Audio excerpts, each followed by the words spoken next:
Tiara dan selamat datang di episode kedua kali ini mengenai energi terbarukan dari kelompok 4. Tiara di sini nggak sendirian loh, Tiara ditemenin sama kakak-kakak dari komunitas Solar Generation. Nah, untuk lebih lanjut lagi gitu ya, kita kenalan dulu ya sama kakak-kakaknya gitu. Nah, halo kakak-kakak, gimana nih kabarnya? Halo, kita baik. Ya, aku juga baik. Nah, boleh nih diperkenalkan dulu gitu dengan kakak-kakak siapa ini gitu. Halo, aku Raka. Aku Zaidan Kerusipal. Kita dari Solar Generation.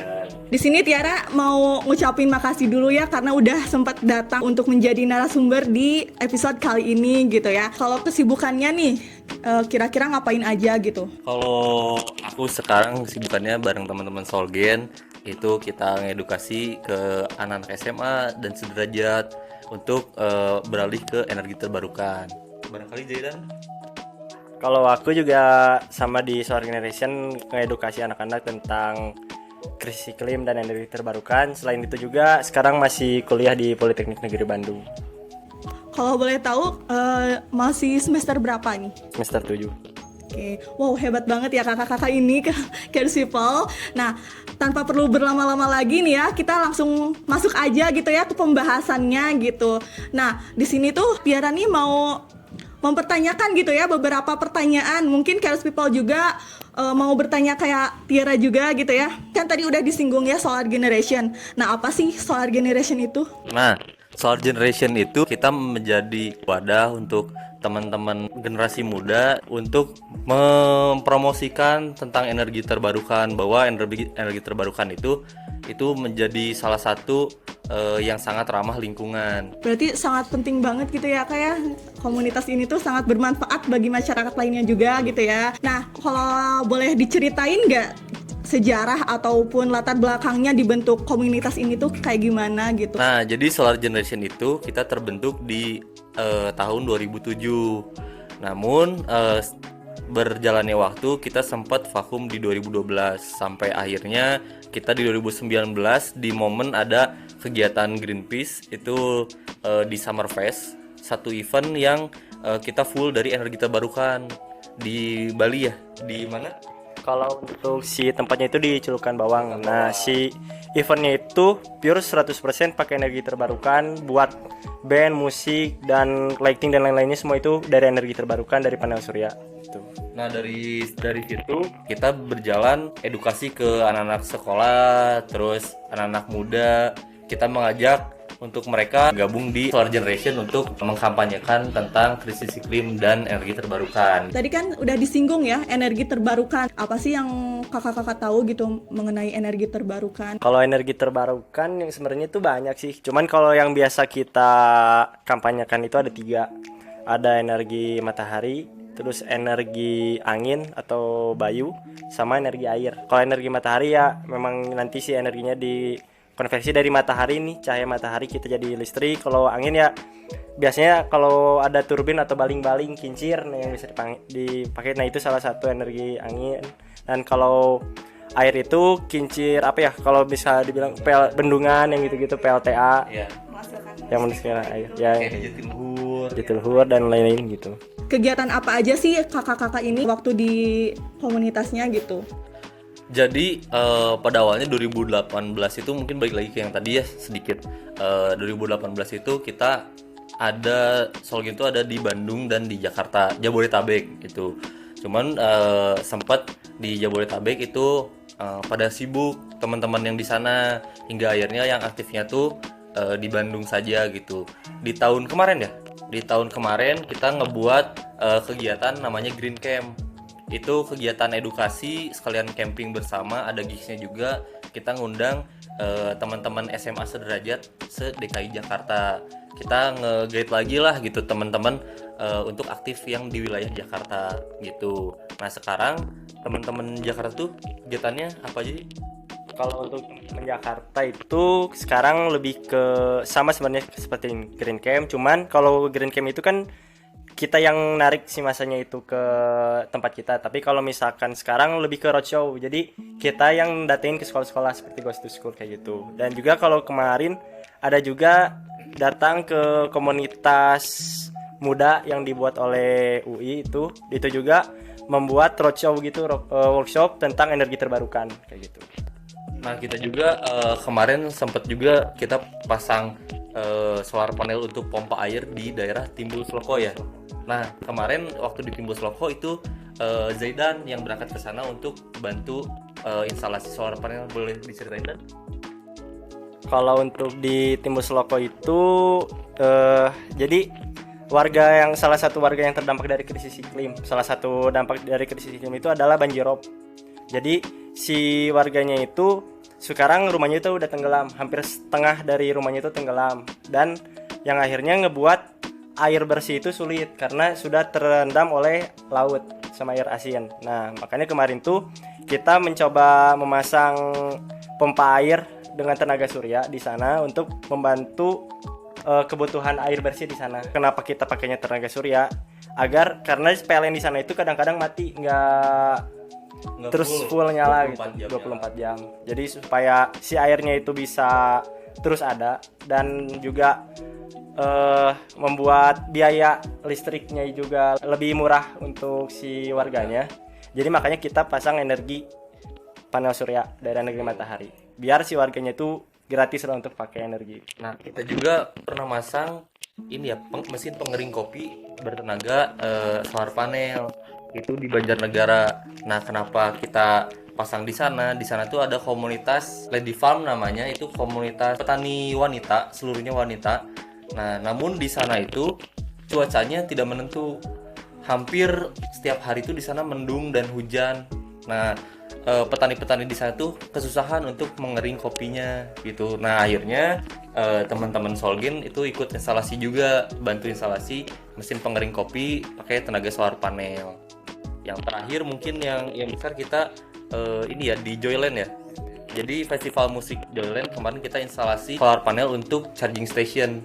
Jadi kegiatan musik kemarin Joyland tuh pengen renewable energi dan nggak banyak sampah. Nah, kita masuk untuk charging station biar mengenalkan kepada orang-orang umum bahwa solar panel bisa jadi tenaga listrik yang ramah lingkungan untuk charging HP, laptop dan lain-lain. Kayak gitu ya, banyak banget pengalamannya ya kakak-kakak ini, kayak sungguh wow gitu ya. Nah, kalau boleh tahu nih ya, alasan kakak-kakak gitu ya masuk ke komunitas Solar Generation ini tuh gimana? Kalau aku sendiri alasannya kenapa masuk Solar Generation, yang pertama aku anaknya suka main, senang main. Jadi kalau namanya di Solar Generation kan banyak juga tuh kita datang-datang ke banyak-banyak kota.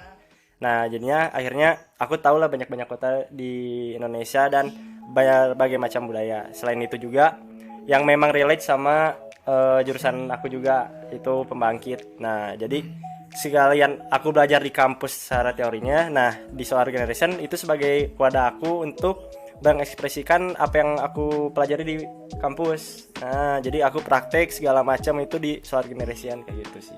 Nah, kalau aku itu karena pada awalnya itu di 2019 ya, 2019 itu diajakin ngumpul di daerah Dago untuk belajar solar panel. Nah, di situ aku ya emang suka belajar orangnya gitu ya. Jadi ya udah ikutan sama teman-teman, kita belajar energi terbarukan, sama aku suka bertemu orang baru, enak buat ngobrol segala macem. Sampai akhirnya berawal dari penasaran sampai saat ini jadi ditekuni gitu ya, sampai sekarang gitu sih. Apa sih tantangan yang harus dihadapi gitu untuk mengembangkan si tenaga surya ini gitu? Tantangannya yang pertama itu mungkin dari bahasa ya, karena kita coba edukasi ke berbagai daerah juga, kita ngobrol sama warga-warga yang bukan cuma dari Sunda aja gitu, tapi dari berbagai wilayah. Itu juga mungkin tantangannya harus membiasakan dan belajar bahasa mereka gitu ya. Terus kebiasaannya mulai dari kebanyakan anak muda sekarang kan lebih banyaknya itu kalau teori-teori itu dari HP kan, dari ebook dan segala macam. Kita mencoba itu terjun langsung gitu, ngobrol sama harus pelan-pelan sih mungkin ya untuk menjelaskan dan berkampanye tentang krisis iklim dan energi terbarukan ini gitu. Kalau aku sih tantangannya juga sebenarnya hampir sama. Terus juga kalau misalkan aku tuh terkadang kalau misalkan pemasangan instalasi panel surya itu tantangannya cuaca sih kadang-kadang, cuaca, dan juga karena kita kadang-kadang masangnya di pedalaman dan aksesnya sulit dijangkau, itu juga kita kalau membawa alat-alat panas surya yang besar-besar dan lain-lain kayak panel, itu tuh agak sulit juga tantangannya itu sih. Oke, jadi tantangannya tuh kayak bahasa sama kayak yang tadi ya, cuaca, iklim kayak gitu ya. Tadi kan juga disinggung mengenai panel surya gitu ya. Nah, apa sih panel surya? Jadi panel surya itu tuh adalah sebuah alat. Dia terdiri dari sel surya itu yang terbuat dari bahan semikonduktor. Nah, untuk mengubah dari energi surya menjadi energi listrik gitu. Jadi kalau teman-teman bisa lihat gitu ya, di atap-atap rumah suka ada kotak-kotak yang apa ya, yang burem gitu kayak kaca. Nah, itu tuh solar panel gitu. Biasanya kalau misalkan di jalan-jalan tuh PJU. Nah, PJU sekarang tuh lampu jalan tuh ada di atasnya tuh kotak. Nah, itu sekarang udah mulai dikampanyekan menggunakan energi surya gitu. Kalau energi panel surya itu sebenarnya cuma perantara untuk nyerap si energi dari matahari jadi energi listrik. Kalau misalkan kayak di angin sama di air kan, kalau angin ada yang baling-baling kincir, itu kan untuk perantara biar nanti si dinamo, kalau biasa ditahu itu di Tamiya, kalau dulu suka main Tamiya, itu dinamonya biar muter terus ngasilin listrik gitu. Nah, itu salah satunya. Kalau misalkan panel surya itu dari yang tadi bahan-bahan semikonduktor kayak silikon, itu salah satu bahannya. Itu tuh nanti mataharinya diserap sama si panel surya itu, dari situ nanti ngasilin listrik kayak gitu. Jadi harus nyambung gitu ya. Kalau komponennya tuh ada apa aja? Nah, kalau komponen yang besarnya gitu, yang umumnya itu biasanya kita ada solar panel, ada controller, itu biasanya SCC sama apa? Sama MPPT. MPPT. Terus ada juga baterai untuk nampung si dayanya dari energi matahari, dan terakhir ada inverter. Sebenarnya ada banyak ya, ada kabel gitu ya, dan segala macam. Cuman yang umumnya, yang komponen utamanya itu 4 itu. Bagaimana sih cara kerja si panel surya ini gitu? Oke, kalau untuk cara kerja panel surya ini itu sebenarnya ada 3 cara. Ada off-grid, on-grid, dan hybrid. Kalau off-grid itu dia tidak terhubung ke jaringan PLN. Jadi si rumahnya itu, misalkan di rumah itu si listriknya pure dari panel surya. Nah, kalau misalkan panel surya kan itu bisa nyerap matahari itu di siang hari. Nah, untuk di malam hari itu kapasitasnya itu disimpan di baterai. Nah, kayak gitu. Jadi nanti kalau siang-siang dari panel Langsung terus ke beban ke rumah gitu. lampu-lampu, kulkas, jadi Ya, kayak gitu. jadi langsung kalau siang hari. Terus kalau misalkan malam harinya si listrik yang lebihnya itu disimpan di baterai untuk dipakai di malam hari. Kalau on grid itu tersambung ke jaringan PLN. Jadi bedanya sama off grid itu biasanya di baterai. Kalau misalkan di on grid itu dia kalau siang-siang pakai listrik dari solar panel. Nah, kalau malam karena si solar panelnya udah nggak ngasilin listrik, baru pakai dari PLN kayak gitu. Nah, biasanya pun juga ada potongan listrik sistemnya itu. Nah, ada komponen tambahan kalau di on grid itu namanya EXIM, ekspor impor meter. Kalau kalian lihat di rumah itu ada yang di depan yang kWh meteran. Nah, salah satunya itu yang diubah nanti meterannya. Kalau meteran ini kan cuman ngeimpor doang dari PLN ke rumah. Kalau yang itu bisa ekspor sama impor kayak gitu. Jadi kita bisa menjual listrik yang kita hasilkan dari panel surya dan juga bisa nerima listrik dari PLN ke rumah kayak gitu. Kalau hybrid itu tuh bisa dua-duanya. Dan kalau biasanya tuh sistem hybrid itu ya ada cut off-nya. Dan kenapa disebut hybrid? Karena lebih dari satu sumber gitu. Jadi misalkan hybrid itu bisa nggak harus dari PLN doang. Misalkan dari angin, dari air kayak gitu, bisa disambungin dalam satu sistem kayak gitu. Dan juga bisa off grid, jadi bisa tanpa tersambung ke lain-lain, cuman paling surya doang, tanpa harus nyambung ke jaringan PLN, dan bisa juga nyambung ke jaringan PLN. Jadi sebenarnya mah hybrid itu off grid dan on grid disatukan kayak gitu. Jadi ketika teman-teman ingin menggunakan solar panel, sebenarnya bisa nyicil ya Dan ya. Ya. Jadi kalau misalkan ini aku ada tabungan tapi nggak cukup untuk off grid, bisa di on grid dulu ya. Jadi beli panelnya dulu satu-satu sampai diukur daya satu rumahnya. Misalkan daya rumahnya 1.200 misalkan, terus kita cuma bisa beli 250 watt dulu gitu. Nah, itu bisa dicicil Jadi nggak perlu langsung off grid kecuali teman-teman punya tabungan yang lebih. Panel surya itu bisa dibilangnya itu investasi. Jadi biasanya itu investasi dulu dari inverter yang kebutuhan paling utamanya gitu untuk merubah dari listrik dari DC, kalau bisa dibilang biasanya di motor-motor dari aki gitu diubah jadi listrik PLN atau listrik AC. Nah itu salah satunya. Jadi biasanya tuh inverter diinvestasikan, nanti yang bisa nambah itu panel surya sama baterai kayak gitu. Jadi kalau misalkan nanti udah ada uang, misalkan panel surya nambah lagi satu gitu, baterainya nambah lagi satu gitu. Jadi lama-lama akhirnya punya listriknya mandiri rumah itu doang gitu, tanpa tersambungin ke PLN kayak gitu. Oh, misalnya berapa lama umur awetnya si panel surya tersebut? Biasanya itu kurang lebih 15 sampai 30 tahun. Cuman rata-rata ya 20 tahunan dengan perawatan yang harus dilakukan. Biasanya kalau perawatannya itu 3 bulan sekali sampai 5 bulan sekali dilap, kayak ngepel lantai lah si panel surya. Kan karena disimpan di atas genteng gitu ya. Kehujanan, kena debu dan lain-lain, akhirnya kan debunya numpuk gitu, dan nanti dilap, dipel kayak gitu lah. Panel surya itu biasanya dibersihkannya pakai air biasa aja, jadi kayak ngepel aja biasa kayak gitu. Nggak perlu sabun. Nggak perlu sabun dan lain-lain. Cuman kalau misalkan nanti udah ada jamur, misalkan nempel di panelnya, itu biasanya pakai jamur kaca yang suka di mobil-mobil tuh, ada yang beli jamur kaca yang warna merah gitu, bisa pakai itu. Bukan jamur crispy ya. Itu beda ya.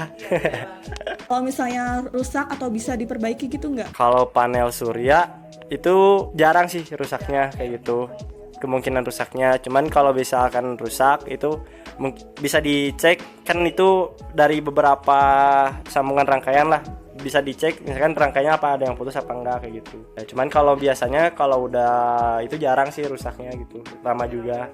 Cuman kebanyakan kalau udah rusak ganti kayak gitu. Apakah si panel surya ini tuh bisa di segala cuaca? Itu bisa di segala cuaca, cuman kita bisa ngukur di dayanya. Kalau misalkan cuaca cerah dan mendung itu pasti beda. Sama kayak contohnya di Banjarnegara, terus di daerah-daerah yang sering hujan itu dayanya pasti nggak maksimal gitu. Nah kita juga pernah kejadian, kita punya yang fleksi ya, si panel fleksi di Joyland itu kita pasang, padahal cerah banget tapi kok kenapa dayanya nggak besar-besar.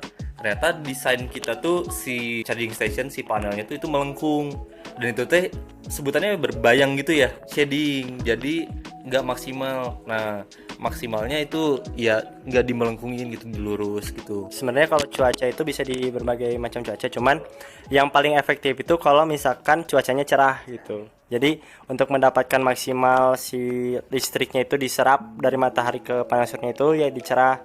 Dan juga ada beberapa cara atau angle lah kalau bisa dibilang untuk masang si panelnya kayak gitu. Kalau misalkan kayak nggak asal ya ada harus diukurnya berapa derajat gitu. ya arah timur, barat, utara, selatan kayak gitu. Terus ke berapa derajat si miringnya dan lain-lainnya itu harus diukur kayak gitu. Dan ada jam-jam maksimalnya juga ya di jam-jam tertentu. Nah efektifnya itu biasanya panel surya itu dari jam 10 sampai jam 2 siang. Itu efektifnya mendapatkan energi dari matahari kayak gitu. Tiara mau tahu nih, adakah dampak positif gitu ya menggunakan panel surya ini? Kalau dampak positifnya tentu banyak banget ya, karena yang dipakai saat ini pada umumnya adalah dari batu bara, terus dari panas bumi. Nah kalau misalkan batu bara sendiri kan itu butuh daya yang banyak banget ya, bahan bakunya banyak banget gitu, terus harus tambang juga, mengeruk juga, bahkan ada kejadian banyak kejadian itu, salah satunya di Karimun Jawa. Nah di Karimun Jawa itu banyak tongkang-tongkang yang parkir di daerah konservasi Karimun Jawa. Nah di situ tuh terjadi karena tongkang-tongkangnya parkir, terumbu karang di sana itu tuh jadi rusak, hancur, tergerus sama tongkang-tongkang PLTU itu gitu. Dan yang baru kejadian kemarin itu adalah tongkang di sana salah satunya itu tumpah, terbalik sampai semua batu baranya tuh hanyut ke laut, sampai tercemar laut itu. Sementara kan biota laut di sana tuh sangat bagus, salah satu wisata yang terbaik di Indonesia itu di Karimun Jawa, tapi dengan adanya tongkang-tongkang ini tuh bisa merusak ekosistem di sana gitu. Dampak positifnya itu salah satunya itu ramah lingkungan. Nah itu kan tadi juga disebutin kalau misalkan listrik kita itu kebanyakan sekarang dari geotermal dan batu bara. Nah itu tuh cerobong-cerobong asapnya dari PLTU itu tuh sangat-sangat berpolusi lah. Dan salah satu dampak atau penyumbang krisis iklim atau polusi terbesar itu salah satunya itu adalah dari PLTU batu bara. Nah makanya salah satu solusi untuk mengurangi si polusinya itu salah satunya itu dengan panas surya, karena panas surya itu lebih ramah lingkungan daripada PLTU, jauh lebih ramah lingkungan daripada PLTU. Terus juga itu karena energi matahari itu energi gratis gitu, nggak harus tambang dan lain-lain itu dari batu bara, jadi ya kita bisa menggunakan energinya itu gratis, cuman ya harus beli barang-barangnya itu bisa dibilang untuk investasi jangka panjang gitu, jadi lebih hemat lah untuk kedepannya kita menggunakan listrik kayak gitu. Oh gitu ya, jadi banyak banget gitu ya dampak positifnya yang bisa diambil gitu ya untuk si panel surya ini. Nah selanjutnya nih Tiara juga mau tanya, dari yang tadi kakak-kakak udah sampaikan tuh kayak mungkin Tiara ataupun Cares People di sini kayak mau gabung gitu ya di komunitas ini gitu. Apa sih syarat-syarat untuk gabung di komunitas ini tuh? Apa ya syaratnya, mungkin buat 5 pantun kayaknya baru diterima. nggak ada. Jadi kalau syarat gabung ke Solgen ya itu ingin belajar sih, ingin taunya berlebih lah tentang krisis iklim dan energi terbarukan gitu. Itu kita sangat terbuka banget bagi teman-teman curious ya, teman-teman curious people itu untuk gabung ke Star Generation gitu. Mau untuk belajar, mau untuk ya bersosialisasi dengan banyak teman, mau mendapatkan pengalaman lebih banyak gitu. Itu sih sebenarnya. Pokoknya yang paling pertama itu ya mau keinginan untuk maunya itu sih. Kalau udah mau dalam segala apapun juga pasti nanti juga bisa belajar dan lain-lain itu banyak mengikuti kayak gitu sih. Kayak gitu ya, jadi nggak ada syarat tertentu gitu ya, nggak ada. Yang penting niat sama keinginan yang lebih mendalam gitu mengenai si tenaga surya ini kan ya, kayak gitu Kak. Kita mau masuk ke penghujung acara nih ya. Tak terasa kita udah ngobrol-ngobrol lama banget nih, panjang banget, panjang lebar. Dan satu lagi nih Tiara mau nanya, apakah ada kegiatan mendekat gini bagi komunitas ini? Kalau kegiatan terdekat yang kalau di wilayah Jakarta itu roadshow sama membuat alat peraga. Jadi kalau di Jakarta kegiatannya itu ke sekolah-sekolah edukasi.